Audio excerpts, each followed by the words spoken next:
My car is broken again. All right, boys, as you guys can probably imagine, the WRX is broken once again. Not really broken, but it's kind of idling really rough, has a check engine light on and some other things.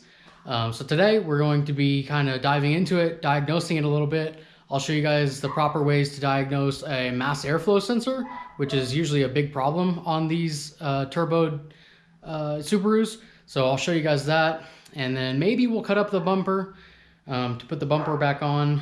We'll just button up a few little things, and I think today I'm going to put the STI cluster in the WRX. So let's get to it, have some fun, just mess with the WRX a little bit, and we'll see where we go. So first thing I'm going to start with is I'm going to hook up my scanner here.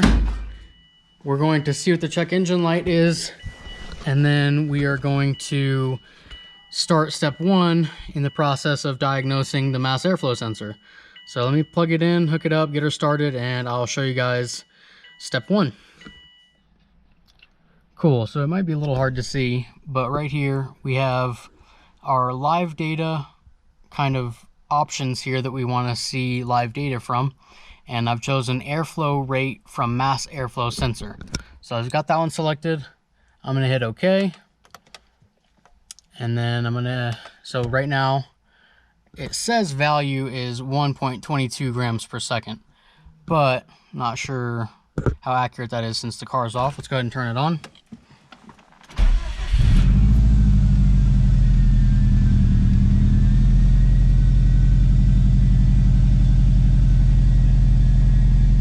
Okay. This is gonna wanna walk all over the place because the car is vibrating so bad. But, so it's reading over 6.7, closer to 7. You guys saw it go back into the green there for a second at, I think, like low 6s. General rule of thumb from what I've learned is that your mass airflow volume, grams per second, should be about equivalent to your engine size. So this is a 2.5 liter. Our grams per second should be around 2.5. So when we blip the throttle, we should see it spike way up. Yep. So you guys see it spike way up to about 20 something, and then it's gone down back to about 5. So hopefully here in a second it will even out. Let's give it a second to do what it wants. As you guys can see, it's slowly dropping, but still acting a little weird. It's in the blue right now, reading in the mid 4s as far as grams per second. Now it's reading high 3s. It's reading okay. And usually this is what it does after it warms up a bit, so I'm not sure what it's supposed to do on cold start, but there are our numbers right there. So we'll watch this for a second, and then I'll show you step 2 of diagnosing your mass airflow as far as like actually using wires and the signal wire to the mass airflow with a voltmeter to make sure everything is good.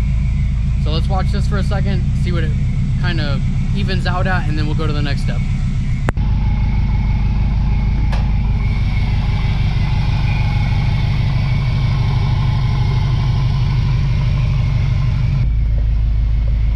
Getting out the power probe. So here's a graph of what our mass airflow is kind of doing, and as you guys see, it's freaking out a little bit. It's really jumping all over the place, and I don't think that that should be kind of spiking or dropping voltage so heavily like that. You guys can see here how it drops really heavily, like a heavy spike drop pretty much every other second. We're reading about 3.5 grams, anywhere from 3.2 to 3.8, 3.9. So I'm going to look at specifications to see what this should be for this car. Hopefully I can find them easily. If not, we'll go ahead and move to step 2. And if step 2 doesn't tell us anything, then we'll go ahead and try and replace the MAF with one that I'm pretty sure is good, and we'll see what this number does afterwards. So one more thing we're going to try really quick. So I'm going to take this, get in, turn the car back on.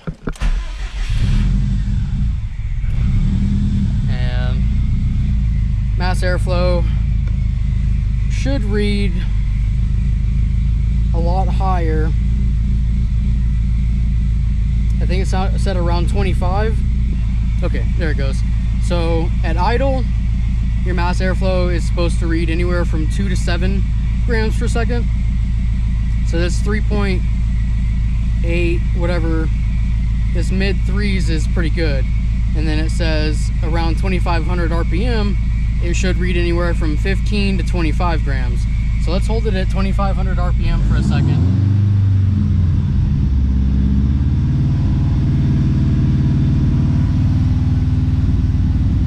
And that is clearly not getting enough grams per second. So I'll show you how I tested it the other way, and then we'll go from there.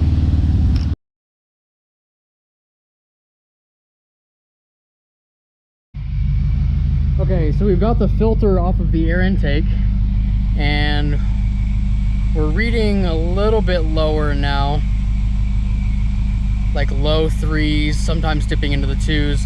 But let's go back to 2,500 RPM, and we'll watch what it does.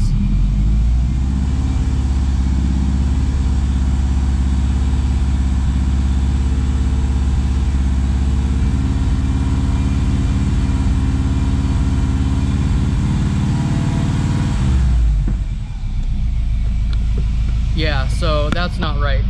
So let me show you this other way of diagnosing it really quick. Doesn't always work, because I'll show you that it read correctly here in a second. But turn the car off, and let me show you guys. So next thing you want to do is get your voltmeter, or in this case I have a power probe. Let me sort things here. So here's my power probe. As you guys see here, I have my pink and blue wire probed. That is my signal wire. You guys can find a wiring diagram of your mass airflow hopefully online somewhere, but the pink and blue wire for me is the output signal from my mass airflow. I have it back probed here with just a sewing needle. I have my multimeter or my power probe here, and with the key on, engine off, I should be able to touch here, and as you guys can see, I have 0.8 volts. I'm pretty sure the specification for that is anywhere from 0.5 volts to 1.5 volts. So 0.8 means it's kind of right in the middle. So that tells me that it's measuring good there. But as you guys saw earlier on the scanner, clearly something's going wrong. We should have way more grams per second than that flowing when we have the engine at 2,500 RPM. So I'm going to replace the sensor with one that I'm pretty sure is good, and then we will run that test on the scanner again and see where we're sitting. So let's see what it says. Okay, so it's about the same with this other mass airflow sensor plugged in. We're getting about 3.5 grams per second at idle, and then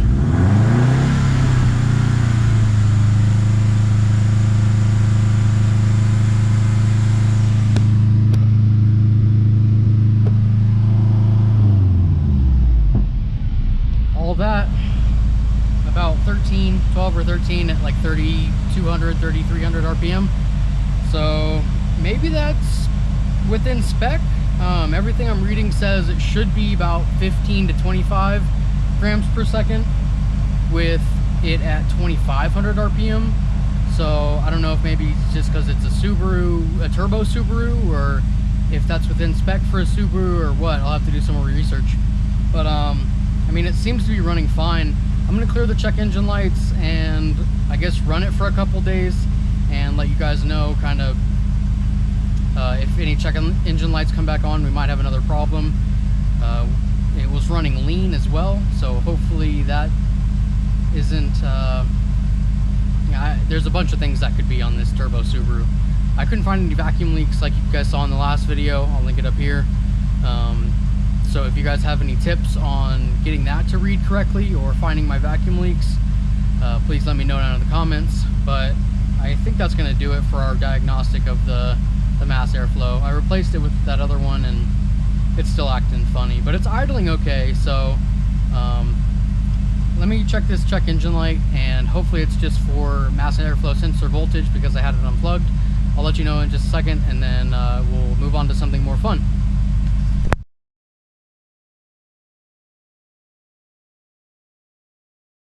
So I'm going to go from this guy to the STI cluster. If you guys are familiar with the STI cluster, you will know what it looks like. I will show you guys here in a second when I unwrap it. I don't want to get my dirty fingerprints all over it, but we're going to install the STI cluster today. So we should go from this to something much more aesthetically pleasing. So let's go ahead and get this one out. I'll get the STI cluster unwrapped, I'll show you guys, and then we'll put it in. So here's the STI cluster. Doesn't look a whole lot different right now, but once I plug it in, I'll show you guys. Should have all the red lights and everything. It's very clean, no scratches or anything. Once I plug it in, I'll show you guys the difference.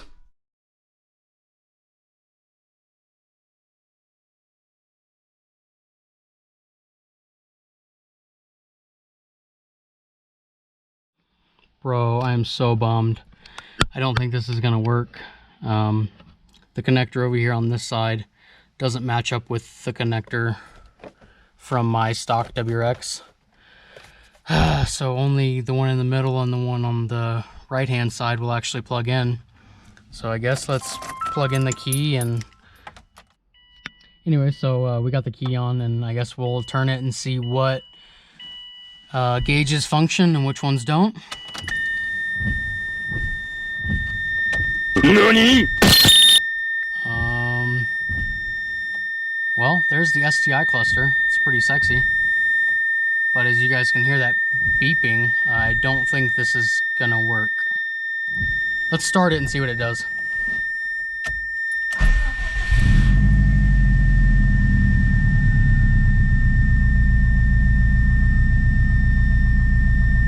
Yeah, so it looks like my fuel gauge and my temperature gauge do not work.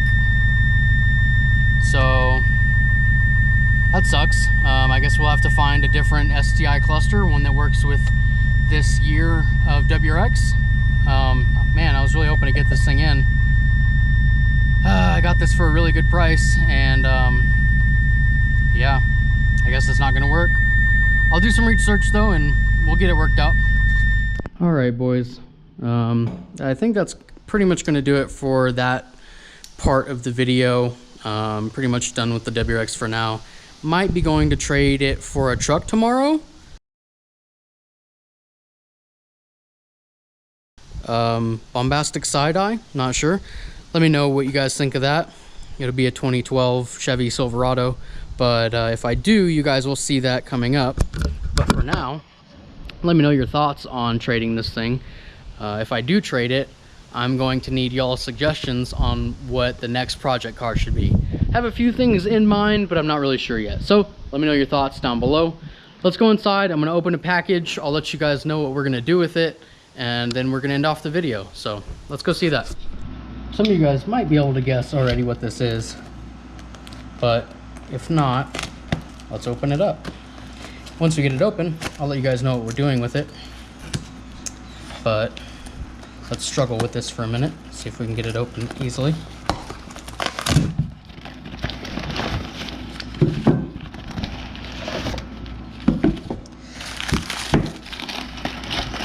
So, there it is. A lot of you guys probably already know what these are from. If not, they are STI connecting rods. Got all 4 of them, other 2 are over here. So let's go show you what we're gonna do with these rods. So as many of you guys know, I have like 5 blocks, Subaru 2.5 blocks sitting around. There's one, there's one. This one right here is trash. I'm probably just gonna scrap it. And then there's Janae's old block that came out of her Forester. It's the 2.5 liter. So the 2.5 liter, that one specifically, I completely rebuilt it, and I cleaned, to the best of my abilities, I cleaned the oil pump and unfortunately it just kind of failed really bad and got rod knock in cylinder 4. So that block needs to be rebuilt. So we put the JDM 2-liter in the Forester. I'll link the video up there. Go check that out. It was really cool. But this thing just has no power. I did a compression test in one of the last videos, and it tested pretty good, about 150 psi. But for an NA block, especially a high compression or higher compression JDM 2-liter, that 150 is still a little bit low. She might also have a clogged catalytic converter, but I have yet to diagnose that or whatever. But anyways, this car has really low compression. So those rods that I just unboxed are going to be for rebuilding that 2.5 liter to put back in this thing. So we have heads on the shelf for it. They just need to be resurfaced.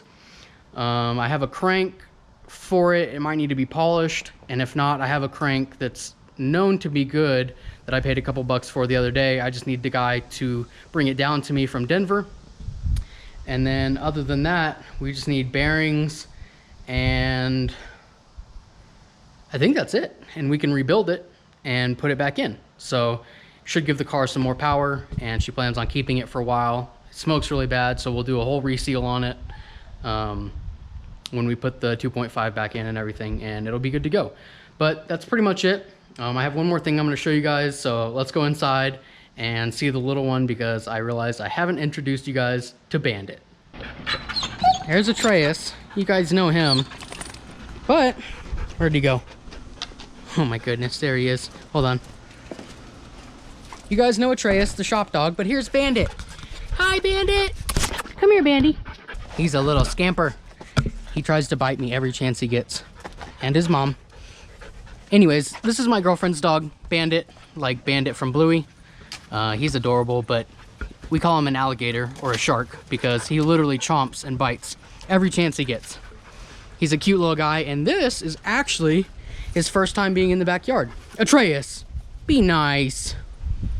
So I'm gonna let him roam for a little bit. Just figured I'd introduce you guys to Bandit. He's the secondary shop dog. So we're gonna let them play a little bit. I think that's gonna do it for this video, guys. I'm actually going to check out a shop space tomorrow. So everybody say your prayers, cross your fingers, whatever you do, all that good stuff for shop space. That'd be super cool. But I'll let you guys know how that goes, because it'll probably be done before this video gets uploaded. But that's gonna do it for this video. I really appreciate you guys watching. If the diagnosis in the first part of this video helped you guys diagnose your car, or helped you in any way at all, leave a like and subscribe. There'll be plenty more how-to and diagnostic content here on the channel, as well as maybe more content on the WRX, maybe content on a truck, who knows. Let me know your thoughts on that, and that's gonna do it. Appreciate you guys watching. We'll see you in the next one. Peace.